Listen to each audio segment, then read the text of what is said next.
What's happening? And now it's time for content. All right, this is one of the trickiest areas, and I'm going to share a couple of insights. I can't break down exactly the way the content goes because ultimately every subject matter will have its own content development. Here's a couple of tips that I can give you. Okay, one, timing. All right, whatever time you think you have, let me reverse it and put it this way. Every educator I've ever met in my life wants to share everything they know when they get in front of attendees because educators, this is servant's heart. I want to, why am I holding something back? Here's the deal. Your attendees can only take so much stuff. All right. It's like a cup, right? It's like it's full until it's overflowing, right? And then from an attendee standpoint, when you give people too much, then it winds up overflowing and then they get nothing. All right. So that's something to be wary of when you're moving forward with designing your format. Is this too much? Is this just enough? I'll give you a pro tip that I always do. I operate on the side of caution, but then I also always have additional things in my back pocket. So if people are really rolling, if they're maybe a more advanced group of attendees than I anticipated, I have other tricks up my sleeve that I can give them more gifts. And I won't be thinking off the cuff, per se, but I'll have them already planned so that if I do have opportunity or if the room requires it, because, right, if they want more, that's a requirement of me. I know that I have other things to add in if they're ready to hear them and if we're ready to discuss them. Yeah, that's one. Two, when you design your format for your content, for God's sakes, one of the big mistakes. Everybody designs what they want to say. It's like, great, I'm going to say this, and I'm going to share this, and it's going to be great, and then there's an activity, and da-da-da. You know, one of the biggest mistakes is nobody ever formats in people asking questions. All right? So remember, you have a certain amount of time. It's not an open-ended event, okay? So the fact of the matter is, you know, whatever you're sharing, always give that extra time during each element that you're sharing of the information that you're giving. Let's say, real quick, let's just say I'm teaching how to cut a bob haircut. Oh, so first we want to make sure that we separate the front from the back and we want to divide the head evenly from left to right. Are there any questions? Fantastic. Go ahead and do it, right? Then, okay, we're going to take the first section right at the nape at the bottom. We're going to divide it, make sure it's even and parallel. All right, and then we're going to cut with a slight angle that's going to mimic the way the sections go. Does anyone have any questions? Do you see all of these are new elements of that facilitation? And I want to make sure that I take a stop at each one of those points so that people can ask questions, so that they don't build up multiple questions in their mind, because then by the time I'm at the fifth step, they got some crazy haircut going on that I can't fix because they didn't ask the question here. So now it's compounded till we get to here. All right. So always add in those moments for questions. Always leave that type of wiggle room because if you don't, two things will happen. One, no, potentially three, actually. One, you'll just run out of time. Right. And then whatever message you wanted to share, whatever tools you wanted to share, you're not able to share them. Number one. Number two, and this is always funny. People can begin all like, oh, and participation in this, and I'm going to share this, and everybody's laughing and joking. And then as the day progresses, people realize that they're running late, and then we don't have time for questions. And here you go, and do this, and do that, and here's this. Come back to the table, debrief, great. I have a question, no time, great. See, and then it starts moving into like an auction house, right? And then you leave people with that feeling, not so great, all right? They don't feel good. Their questions have remained unanswered. Many of the gifts that they came here for were not delivered. And so they leave feeling unfulfilled after giving you their gift of time. Not so great. And number three, what can wind up happening when you don't allow for that time is, again, it's that overload of information. You always want to be checking in with the attendees. Are we good to move on? That's very important. Never move on from one topic element to the next topic element until you're sure we've absorbed this element. We've debriefed it. We've discussed it. People share their insights. I share my insights. We have a conversation around it. Everyone is complete. Are we complete? Fantastic. On to the next thing. All right. That allows the retention of all of the information to be possible, to be honest with you, because information is like a building. You have to put down the first stone. You need to check it. Is it correctly aligned?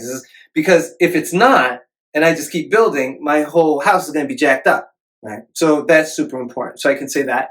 Another piece that I might say as well is always make sure that let's put it this way. One of the things that I hated most in high school is that I had to sit there for every single class and ultimately say nothing and listen, and consequently I was rarely in class because that's not what I wanted to do. So anyway, here's the deal, right? Remember, education and facilitation, just so we're clear, facilitation, to facilitate, it comes from the Latin root, which is facile. And facile means to make easy, all right? So what I do what we do when we're facilitating education is we're making easy the ability for you to share what you know so that I can celebrate your brilliance, and then we can add on top of that, okay? And we can discuss more ideas, all right? So always make sure that you have those moments that allow for the engagement, that allow for the do, right? People learn in the doing. They don't learn in the hearing, all right?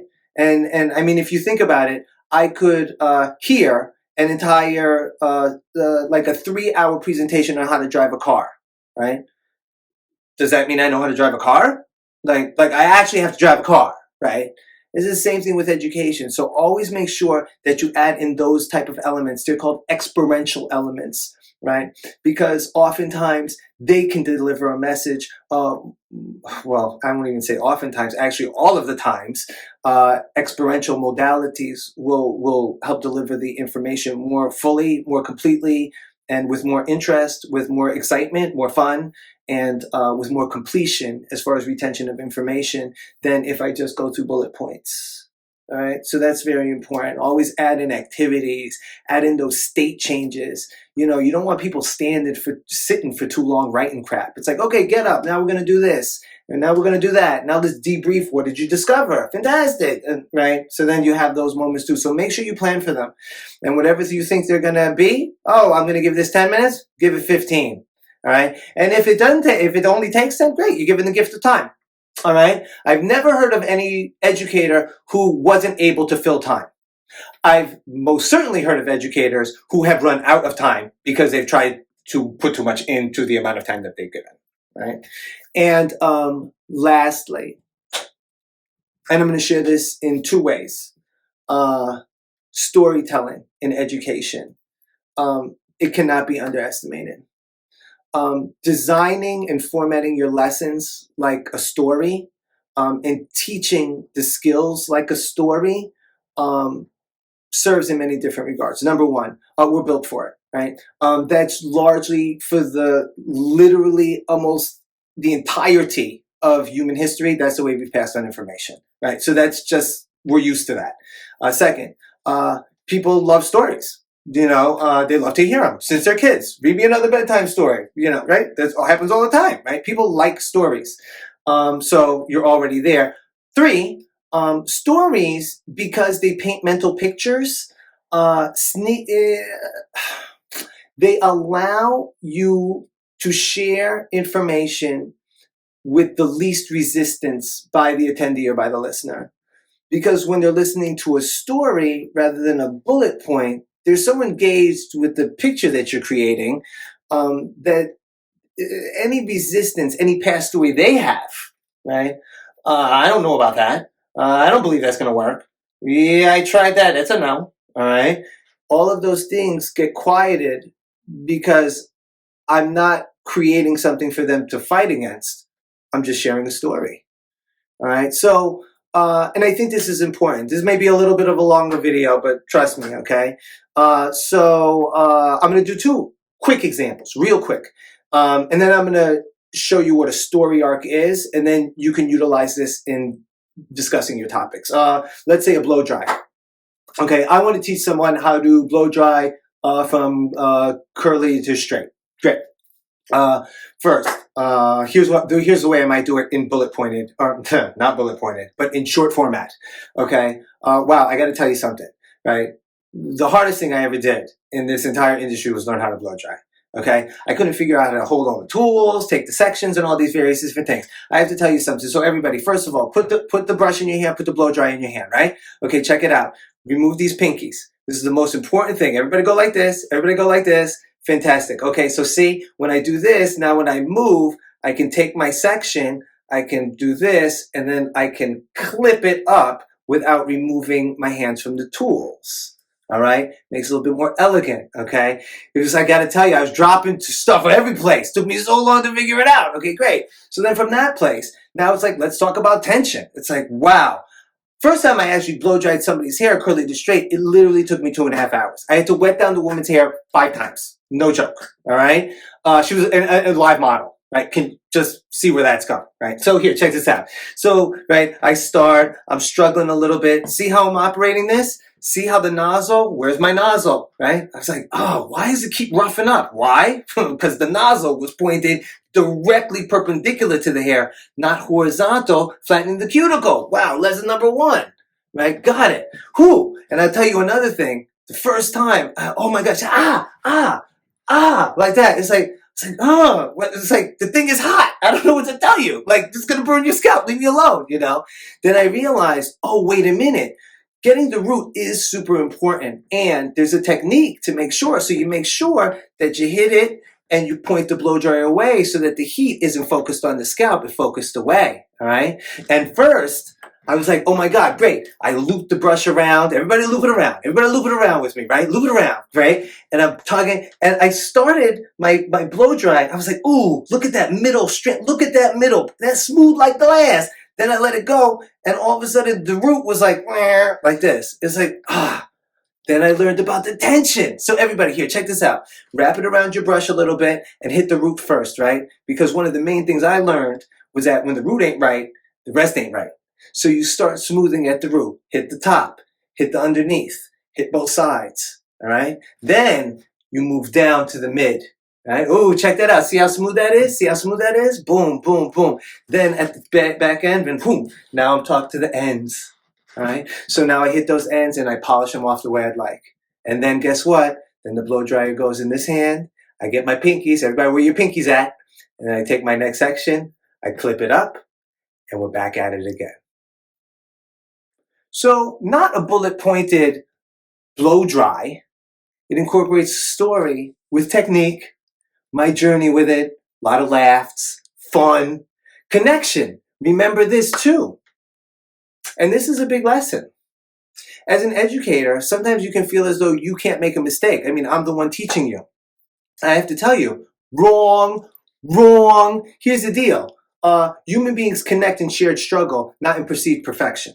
Right? One of the strongest things you can ever do to connect with your attendees is to share a time that you failed at doing the very thing that you're teaching. Right? Because everybody can relate to it. Like, everybody in the room, whoever you're teaching, somebody failed at something. All right? And this same thing can move with anything. If you were doing a business development program and you were talking about retail sales, oh my God. I remember the first time that I had to sell product. I felt like a used car salesman. It was ridiculous. I couldn't figure out when to have this conversation starting. And oftentimes, actually, I would start it when I was done with my blow dry, showing them the back, and then I'm sharing the stuff, and then they're out of the chair, and it's too late.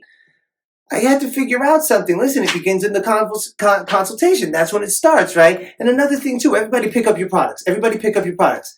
Also, note, I always have people moving with me. See that? You hear it, you see it, then you do it.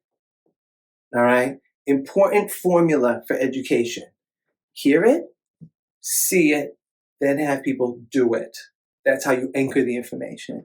All right? And then you move through that whole journey. Then I learned, okay, now I need to talk about actually the products while I'm styling their hair. Mind blowing. Then I need to make sure that while I'm holding the products, I'm not just holding them like the Snickers bar. It's like, these are expensive products. And not everybody needs to buy like $28, $30 shampoo, right? When you handle them with respect. Because when you respect it, other people will too. Yeah? Awesome. See, I'm not just sharing with you the tips of these things. I'm sharing with you the story behind them so that the tips that I'm sharing with you have more weight. When the information is tied to a story, the information is easier to recall. When the information is just in the air, separated in bullet points and just totally independent pieces of information, there's no context for the tip or the piece that you're sharing. And so it becomes a lot more difficult to recall. Okay, so think about this when you're creating your message that you'd like to share and how you can incorporate it into a story. And I think it's important to share what a story arc is. Okay, basic story arc. You set the stage, like I did with the blow dry. Oh my God, hardest thing I ever had to learn. Took me 2.5 hours to blow the first cut. Right, that's the setting the stage. Then I move into the pit of despair. Right, oh my God, and then the root was going up, and it was pre-drying. And I was burning the scalp. And when, all that stuff. I just shared, right? Boom. That's the pit of despair. That's the struggle.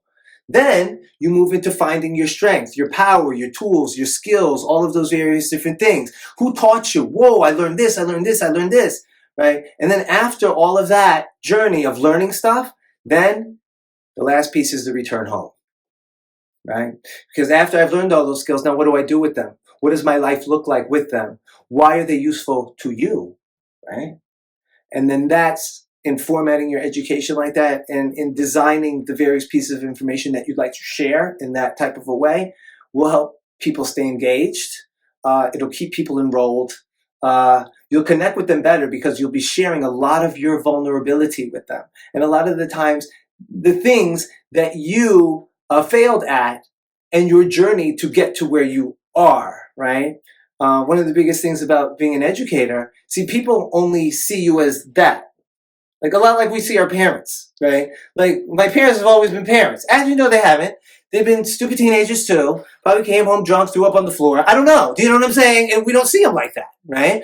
And I have to tell you something, that this is the way attendees can see us, right? It's like they only say, oh, this is for them. This isn't for me, And it's like, no, it's for you too. You don't just look at the peak. You have to look at the whole mountain. And then sharing those vulnerable pieces that shares the mountain so that they're like, oh, wait a minute. This cat was doing this too? And now he's here? Whoa. I know this is for me too. I know this success is for me too. I know this, whatever they want out of that journey is for them too. Yeah. And that's an important connection piece. And as well as the fact that you wind up hearing a lot of funny stories from your attendees too.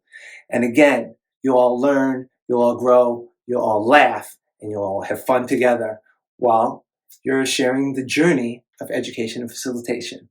All right. So a couple of things to think about when you're putting together your content and when you're developing it. Please just always remember, give it room to breathe. Give it room to breathe. Don't pack in too much. Guess what? Maybe you could convince people to hire you for a second job. If they love the entree, ooh, can you imagine what the dessert will be? See, you get yourself hired even more, find yourself more value, and actually everybody will be so much happier because they won't be like overloaded by information by the time they leave. I hope you found this useful. Make all of this your own. You have your own stories. You have your own insights. Share those activities. Get people out of their chairs. Have them experience. I'll leave you with this. 1 hour of experience is worth 1,000 hours of study. If you incorporate experience into your education, into your content, and into your formats, trust me when I tell you, your attendees will dig it, your attendees will get it, and your attendees will retain it. And then they'll use it. And then they'll share it with the next. That's the real goal of education, right? Is that it keeps on giving, it keeps on serving, and it continues to live even past ourselves. Hope you found this is useful.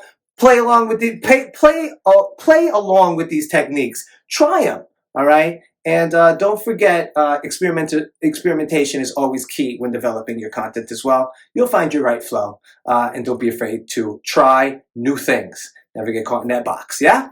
Cool. Hope you found this useful. Go play with those formats for your content, and I'll talk to you later.